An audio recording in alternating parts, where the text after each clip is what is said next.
Hi guys, welcome to another video on my channel. In this video I'm gonna learn you how to contact Instagram support with this very easy step-to-step tutorial. So first of all, let's hop onto Instagram. What you're going to do is you're going to your own profile in the right corner, and once you're on your own profile, just go to the three lines over here in the right top, click on it, and then you will search for, let me see, settings.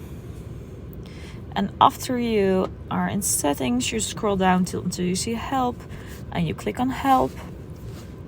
And once you're here, you're going to click on the top, report a problem. So when you click on report a problem, you get this this thing on below. Did something go wrong? And once you do that, you're gonna click on the blue button, report a problem. Always tap on include and continue, and here you can briefly explain what happened or what isn't working. So for example, you can't comment on something or you can't see any stories. What you're gonna briefly explain is, I can't see any stories. This is enough.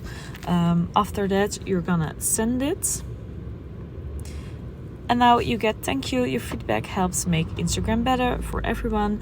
Now your problem is sent to the contact support, and all you have to do now is just wait for 2 to 3 days. And after that, or you get a message from Instagram, or you will see, and that happens most of the time, that the issue is solved. So I will see here any stories if I haven't saw them. I hope this helps, and if you have any questions or need help by contacting Instagram, please let me know. Thank you. Hi guys, welcome to another video on my channel. In this video I'm gonna learn you how to contact Instagram support with